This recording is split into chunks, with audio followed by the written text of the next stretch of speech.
मनुष्य वही बनता है जो वह अपने भीतर सोचता है। तुम जो चाहोगे वही बन जाओगे, लेकिन यह चाहना कोई साधारण चाहना नहीं है।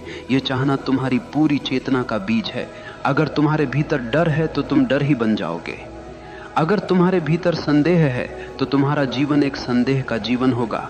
अगर तुम्हारे भीतर प्रेम है तो तुम प्रेम ही बन जाओगे। ध्यान रखना, जीवन तुम्हारी इच्छाओं का प्रतिबिंब है। जैसे दर्पण में चेहरा दिखाई देता है, वैसे ही तुम्हारे विचार, तुम्हारी चाहतें तुम्हारा संसार बनाते हैं। तुम्हारे भीतर जो है वही बाहर खिंच कर आता है। लोग सोचते हैं कि भाग्य कहीं बाहर से आता है। नहीं, भाग्य तुम्हारी अपनी चाह का परिणाम है। जो तुम गहराई से चाहते हो वही धीरे धीरे तुम्हारे अस्तित्व का हिस्सा बन जाता है। इसलिए अगर तुम महान बनना चाहते हो तो चाहना पर्याप्त नहीं है। उस चाह को अपने जीवन की धड़कन बना दो। उस चाह के पीछे लग जाओ जैसे कोई प्यासा रेगिस्तान में पानी खोजता है। तुम्हारी चाह जितनी गहरी होगी उतनी ही जल्दी वह तुम्हारी हकीकत बन जाएगी। पहला सत्य, विचार ही वास्तविकता का बीज है। मनुष्य हमेशा यह मानता आया है कि वास्तविकता बाहर से आती है। वह सोचता है कि किस्मत आसमान से गिरती है, अवसर समाज देता है और सफलता संयोग से मिलती है। लेकिन यह केवल एक भ्रम है।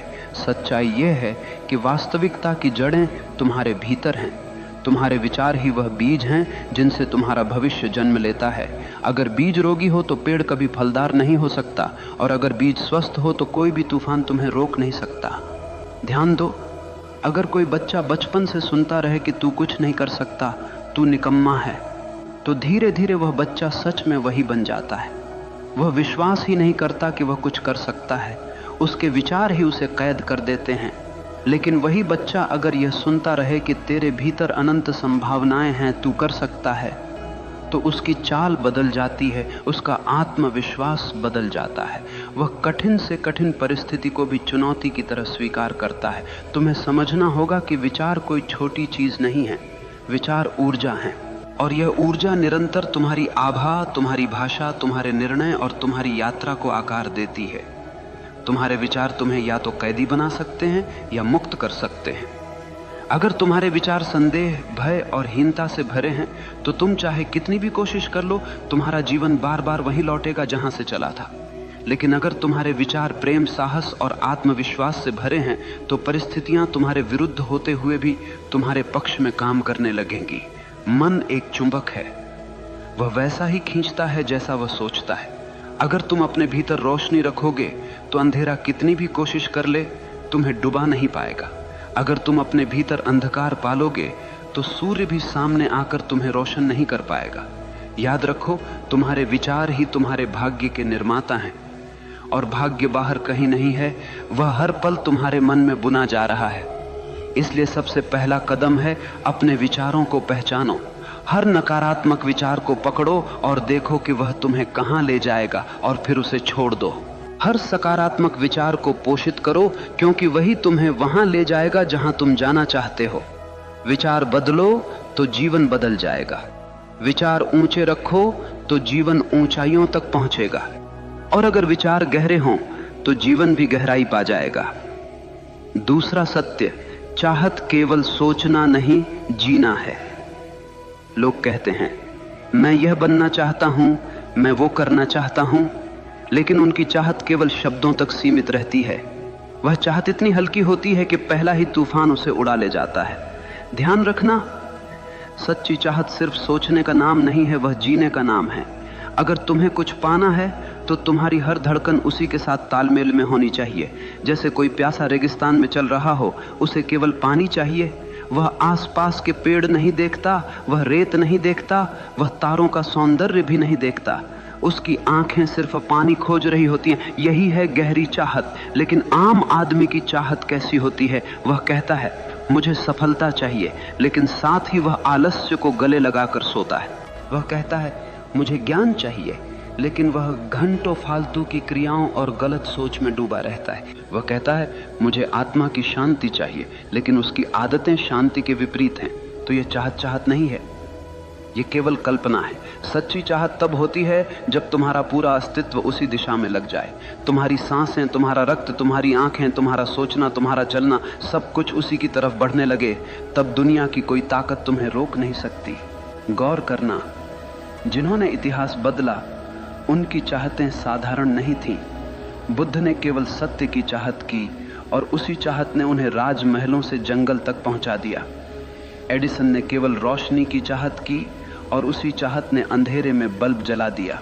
गांधी ने केवल स्वतंत्रता की चाहत की और उसी चाहत ने साम्राज्य को हिला दिया। तुम जो चाहोगे वही बन जाओगे, लेकिन वह चाह इतनी गहरी होनी चाहिए कि तुम्हारा पूरा जीवन उसका गवाह बन जाए।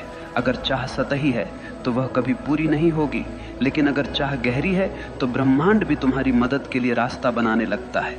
याद रखो, सतही चाहतें सपनों में मर जाती हैं, गहरी चाहतें हकीकत में जन्म लेती हैं। तीसरा सत्य, डर और संदेह तुम्हारे सपनों के सबसे बड़े दुश्मन। मनुष्य चाहता तो बहुत कुछ है, लेकिन उसके भीतर एक और आवाज लगातार गूंजती रहती है, क्या यह संभव है? अगर मैं असफल हो गया तो, अगर लोग हंस पड़े तो, अगर दुनिया ने मुझे ठुकरा दिया तो? यही डर और यही संदेह तुम्हें कभी वहां पहुंचने नहीं देंगे जहां तुम जाना चाहते हो।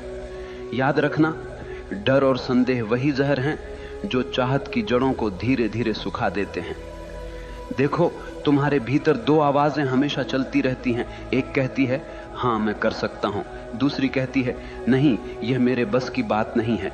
और तुम वही बन जाते हो जिसे तुम सुनते हो। अगर तुम डर की आवाज सुनोगे तो जीवन एक जेल बन जाएगा। तुम अपने सपनों के दरवाजे खोल ही नहीं पाओगे। तुम कोशिश करने से पहले ही हार मान लोगे। डर तुम्हें यकीन दिलाएगा कि सुरक्षित रहना ही समझदारी है, लेकिन ध्यान रखना, सुरक्षित रहने वाले लोग कभी महान नहीं बनते, वे केवल भीड़ में गुम हो जाते हैं। और अगर तुम साहस की आवाज सुनोगे तो दुनिया कहेगी पागल है, लेकिन वही पागलपन तुम्हें ऊंचाइयों पर ले जाएगा। हर महान इंसान को कभी न कभी पागल कहा गया है, क्योंकि उसने डर को नकार दिया और संदेह को त्याग दिया। ध्यान से समझना, डर असली नहीं होता, वह केवल एक कल्पना है। तुम सोचते हो कि भविष्य में कुछ गलत होगा, लेकिन भविष्य अभी आया ही कहां है। तुम डर को अपनी सोच से पैदा करते हो और फिर उसी डर में जीते हो। इसलिए अगर तुम सच में वही बनना चाहते हो जो तुम चाहते हो, तो सबसे पहले अपने डर को पहचानो, उसे चुनौती दो। हर बार जब डर कहे तू नहीं कर सकता, तुम्हारा उत्तर होना चाहिए मैं करके दिखाऊंगा। और धीरे धीरे डर कमजोर हो जाएगा, साहस मजबूत हो जाएगा। याद रखना, डर तुम्हें कैद करता है, साहस तुम्हें मुक्त करता है। जो इंसान अपने डर से ऊपर उठ गया, वह चाहे कुछ भी चाह ले पूरा करके रहेगा, क्योंकि अब उसके रास्ते में कोई रुकावट नहीं है। चौथा सत्य, परिस्थितियां तुम्हें नहीं गढ़ती, तुम्हारा दृष्टिकोण गढ़ता है। लोग हमेशा शिकायत करते रहते हैं, मेरी हालत खराब है, मेरी परिस्थितियां कठिन हैं, मेरा परिवार मेरा साथ नहीं देता, समाज मुझे रोकता है। लेकिन ध्यान से सुनो, परिस्थितियां कभी किसी को महान नहीं बनाती और न ही किसी को छोटा करती हैं। महान वही बनता है जो कठिन परिस्थितियों को सीढ़ी बना लेता है, और छोटा वही रह जाता है जो परिस्थितियों को बहाना बना लेता है। जीवन में तूफान आएंगे, कभी गरीबी का तूफान, कभी असफलता का, कभी अकेलेपन का। लेकिन असली प्रश्न यह नहीं है कि तूफान कितना बड़ा है, असली प्रश्न यह है कि तुम उसे देखने का दृष्टिकोण क्या रखते हो। एक ही परिस्थिति में दो इंसान होते हैं, एक टूट जाता है, हार मान लेता है, दूसरा उसी परिस्थिति में और भी मजबूत हो जाता है। फर्क केवल दृष्टिकोण का होता है। अगर तुम्हारा दृष्टिकोण यह है कि हर मुश्किल मुझे कुछ सिखाने आई है, तो वह मुश्किल तुम्हारा शिक्षक बन जाएगी। लेकिन अगर तुम्हारा दृष्टिकोण यह है कि मुश्किलें मुझे तोड़ने आई हैं, तो वह मुश्किल सच में तुम्हें तोड़ देगी।